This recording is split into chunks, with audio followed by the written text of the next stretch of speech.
En fait, c'est en plein essor, donc évidemment, on est en train de voir qu'est-ce qui se passe avec ça. Mais je dirais la démographie, c'est assez large. On parle de gens qui viennent du vélo montagne nécessairement, parce que c'est un vélo de montagne au départ. Mais on voit qu'il y a beaucoup de gens qui s'y intéressent, soit des cyclistes de route qui vont avoir un peu l'intérêt de continuer à faire du vélo à l'extérieur au lieu de juste faire de l'entraînement à l'intérieur, pour garder la forme.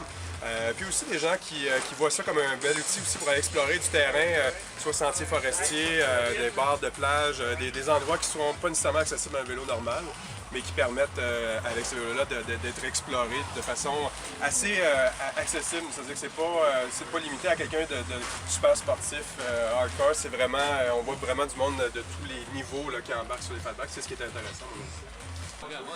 Alors, est-ce que tu peux nous présenter les particularités du fat bike? Oui, ben oui, certainement. Donc, le fat bike, ça découle vraiment du vélo de montagne. C'est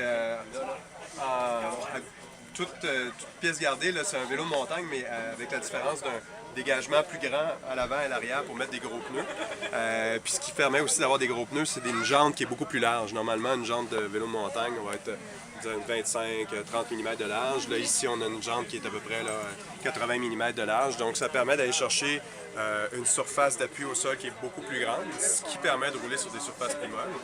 Pour le reste, l'équipement, qu'on parle du poste de pilotage, guidon, manette, système de vitesse, c'est vraiment des pièces, des composantes qui viennent du vélo de montagne. Il y a certaines particularités à cause du cadre qui est plus grand, qui a plus de dégagement, qui demande une certaine longueur un peu réajustée, qui ont demandé quelques pièces spécifiques. Mais pour le reste, on parle vraiment d'un vélo de montagne. Le devant, on n'a pas la fourche à suspension, ce qu'on pourrait voir sur la majorité des vélos aujourd'hui en sentier. Puis à l'arrière, on a un cadre rigide. Il y a un peu aussi un désir de rester en simplicité pour des conditions un peu plus extrêmes, quand on parle de conditions très froides ou de rouler dans le sable. Souris, madame, regarde-nous.